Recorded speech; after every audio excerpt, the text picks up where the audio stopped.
Hello, so today we're going to talk about how to do cold email sequences completely automated.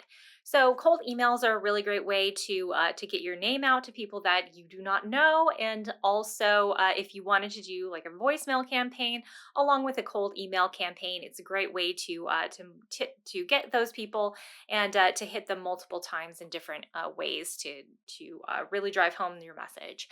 So we are going to do our cold email campaigns in Woodpecker. Woodpecker is basically made for cold emails. These are cold templates. They're for investor rep, landlord rep, and tenant rep, and then the we is for like a team or brokerage. So for this particular demonstration, I'm just going to do the investor rep one. All right, so I have it open here. You can see I cannot edit it or anything. So I'm going to have to do what this tells me to do, which is file, make a copy, and then I can save it on my Google Drive. Another thing I can also do is I can save it as a Word document. So I'm going to do that because working in Google Drive with Google Docs drives me crazy. So I'm going to pop this in right here. Now, the first thing I'm going to do is I'm going to look at this template. All right, so I'm going to delete this. And you're going to notice here it says first name in the subject. Now in Woodpecker, especially, you can use basically like these kind of snippets and stuff in order to customize your email. So you don't have to technically use first name in every single one of these.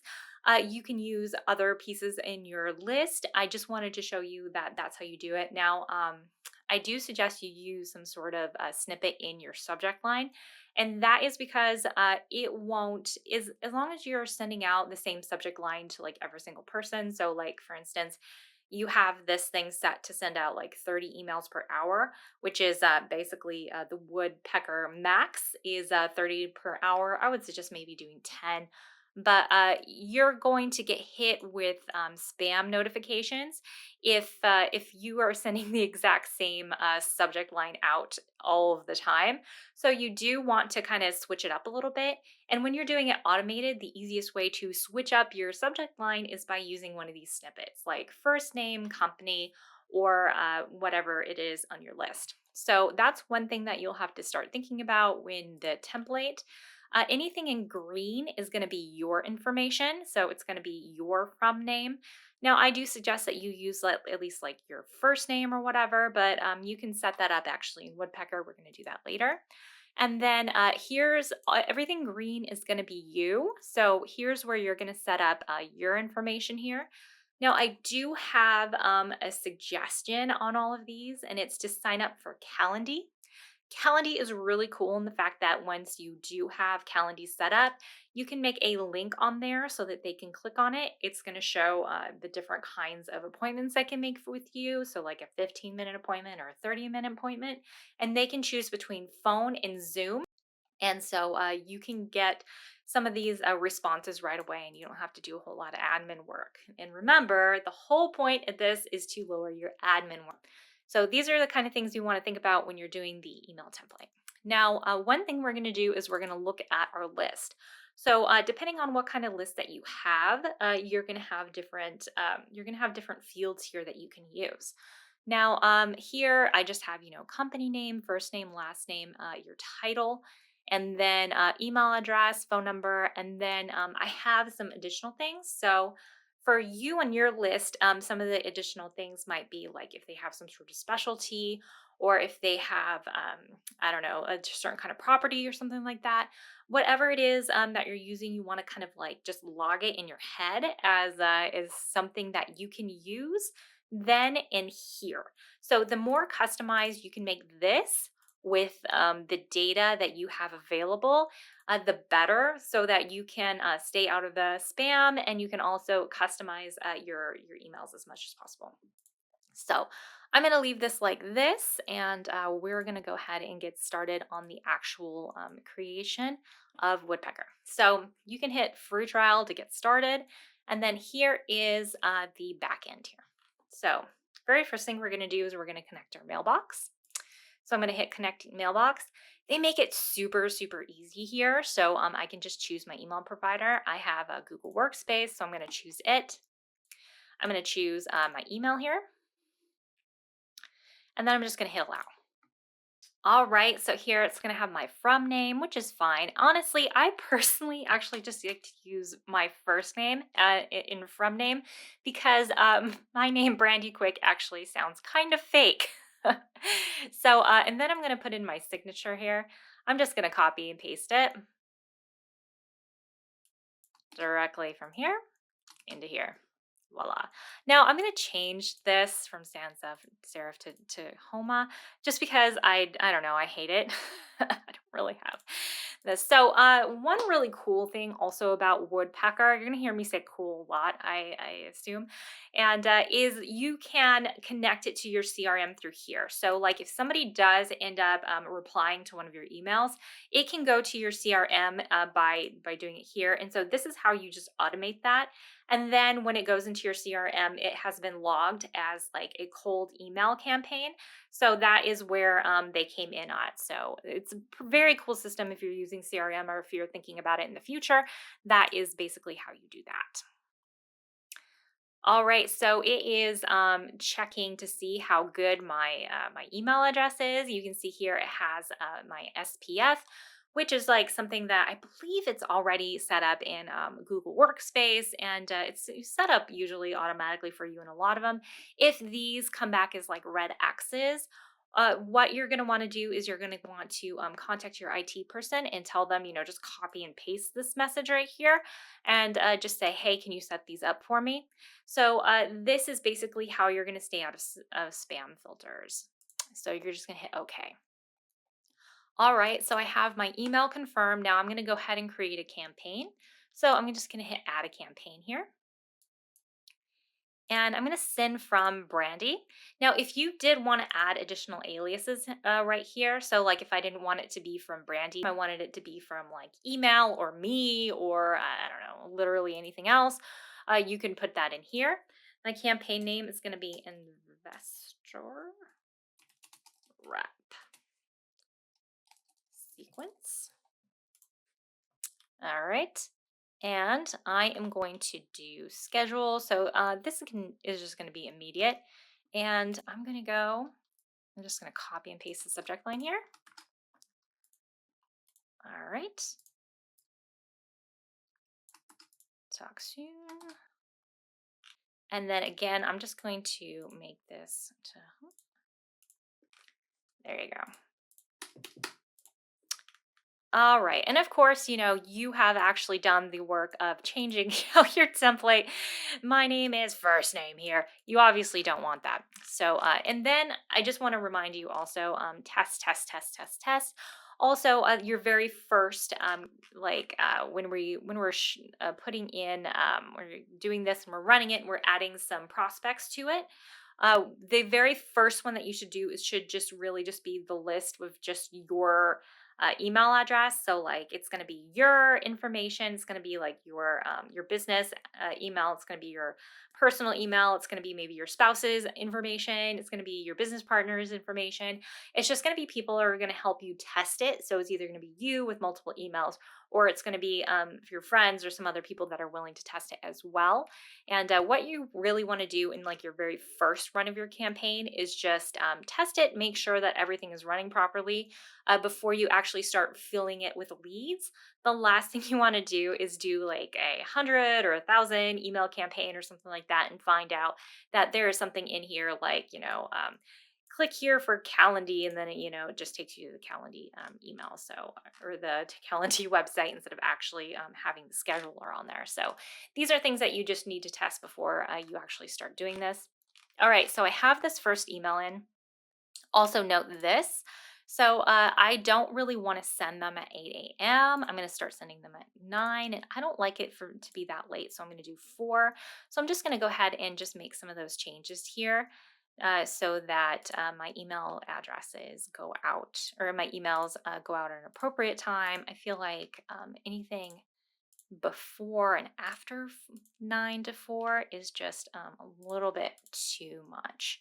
But of course, if your demographic works a little bit different, feel free to change it to whatever you want. It's not a big deal. You can turn off Thursday, Fridays. You can just do Sundays, Saturday, and Sundays on your campaigns, whatever you want to do. So the next one here, it even shows you 1 day later. So we're going to hit wait 1 day, and feel free to, you don't have to go with what I say either. These are just what I personally use in my campaigns. So you don't necessarily have to do any of the things that I tell you to do. You can just test them out for yourself and make your own decisions. So all I'm going to do, same thing here. I'm just going to change it to Tahoma. Voila. And then it keeps all of your information here, which is great. And then what I'm going to do is I'm going to hit an add next step again, and then it's just going to be wait 3 days. And then I'm going to do the exact same thing. This is going to be a subject. I'm going to copy and paste this information. Okay. All right. Tahoma. All right, so you get the idea. You're going to hit add step. You're going to change the wait time, and you're going to add it in until you get all 5 of them in, or as many of them as you would like to. I believe Woodpecker goes up to 8, I believe, and then I think then after that, then you have to create a different campaign. So here is where, so we'll say I'm done here. Here is where I'm going to put in my prospects, and I'm going to do it from that file that I had open earlier. So I'm just going to drag this in here. Now, what's really cool too is if you're going to import a different thing, so you can ignore the new entry and then keep the existing. What I would really suggest you do is update the existing content and change with the new fields. So if somebody, for instance, if you grabbed something and somebody changed companies or something like that, obviously you would want the most updated company. So I would suggest you put the update existing with changed field. Now, here's where we're going to set up where the headers of the Excel spreadsheet here. So you'll see here, company name, all this. This is what's going to log into here. So company name, I'm going to do first name, last name, title, email, which is required, phone right here. Yep. Phone, help if I clicked the right one. Most interested in, I can do this as snippet. Specialty, I can do snippet number 2. Mailing address, I believe, just gonna be. Okay, so I'm gonna hit ignore columns, headings, because obviously I don't want one that says first name, last name on there. So that's why I'm gonna hit import. All right, so I'm gonna go ahead and add. All right. All right, so you see the email addresses here and you see all of the contact information here. All right, so, and then we're going to down to summary, emails, A and B. Oh, one thing I did want to show you too is that you can do A and B versions. So you could have this version of the email and then have another one. And so that way you can test like different subject lines or like different, like if you're like, I don't know about this copy, I want to test like a different copy. You can do A and B versions right here. You just have to set them up. And then it's going to track which one does better. And then we're just going to hit run. Okay, so back to campaigns. So when I have this running, the really cool thing about this too is that when it's like you can click on it and then you can hit add prospects. So once this list has been run all the way through and you're ready to run another one, you can just hit add prospects and import a new list. So you don't even have to really mess with this. Just once you get a list, you're just going to run new people through it and it's just going to go automatically. So, these kind of campaigns are super, super easy. And if you're wondering how they work, they actually like send the email address directly out of your email. That's why we set that up earlier. Okay, now that we have a campaign set up, one thing I'm also going to show you here is I'm just going to go to edit and I believe it's settings. Okay, so one thing I can do is I can redo the time zone. So if I have, so that's very important too. If like you're East Coast, you obviously don't want to be emailing on Los Angeles time. So I'm just going to hit there. And then another thing is limit is how many emails I'm going to send in one day. I don't love going above 100, and I believe 300 is the max that Woodpecker does. I would suggest you try to keep it at 100 or 50-ish. So how Woodpecker works is it sends about at max 30 emails every hour. So, and then it does it pretty randomly too. So it'll have one email and then it'll have another one like 30 seconds later, and then it'll have another one 2 minutes later, and then I'll have another one 10 seconds and 15 seconds. So it try to randomizes them so that it looks like an actual human is doing it.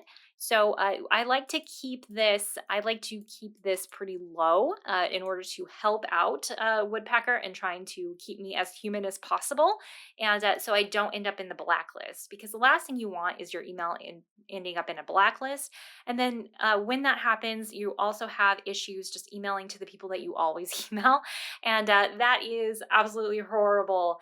And one thing I'll also show you too is that you can set up, I believe it's right here, you can add additional email accounts in here too. So if you are worried about your email like having this issue, you can make yourself like an alias where it's going to be like, I don't know, emails, Calico marketing, whatever it is for you guys.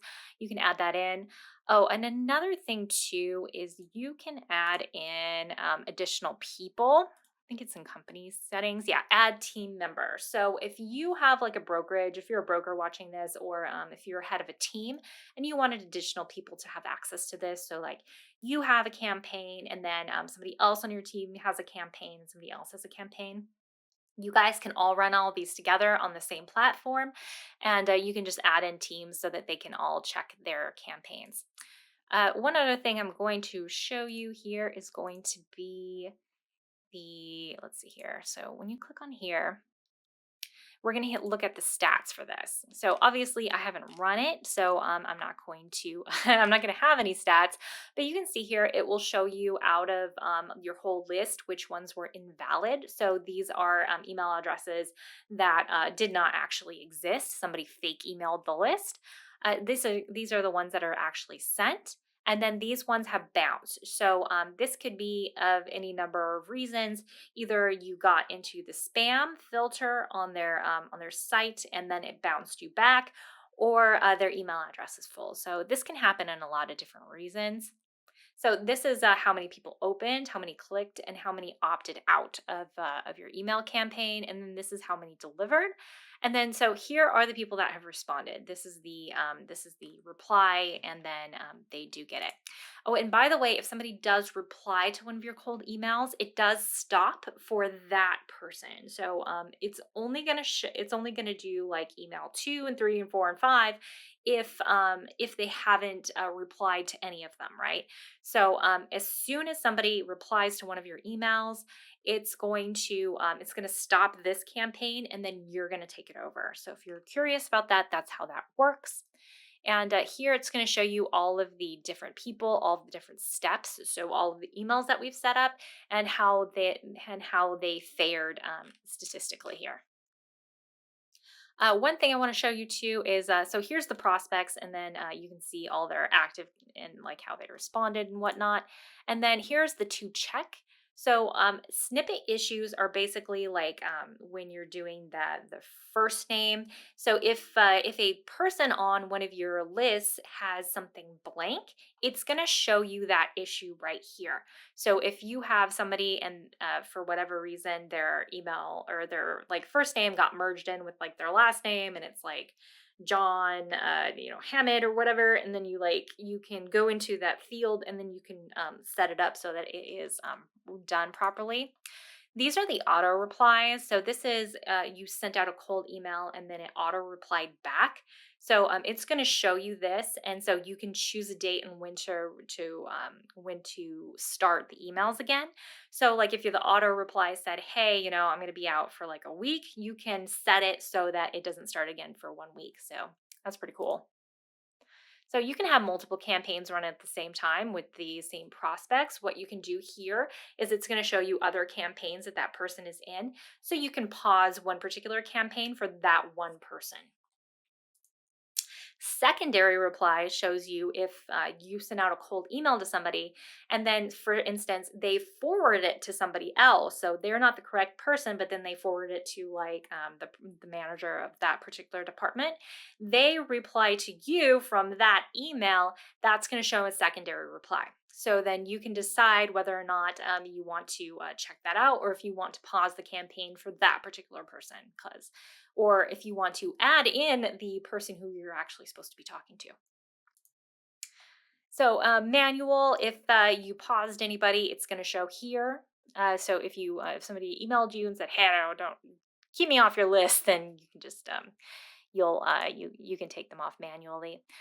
And let's see here. So that is it for that. Okay, other than that, let me show you how to add a summary so that it will email you a summary of how your campaigns are doing every single week. So it's in settings right here. And it is, I believe, is it my profile? And then reports. Here we go. So if you wanted to receive a weekly summary on how your campaigns did, this is how you do it. This is also how you get all of the reports of how your campaigns have been doing. And that is it. So, other than that, I mean, it's just really a matter of building each one of these. So, you can do one for investor rep, landlord rep, and tenant rep. And then once you have all this stuff running, it's just a matter of, just like I showed you, either you just click on it, you hit add prospects, you put in your new list, and then it'll just run for you. So it's a very hands-off way to do your cold prospecting. I really do like cold emails. I think they're really cool, and I think that they are something that's very, very easy for you to do. So that means that you will probably do it in the future. So that is how you automate your cold email outreach. I hope you enjoyed this video, and I will see you in the next one.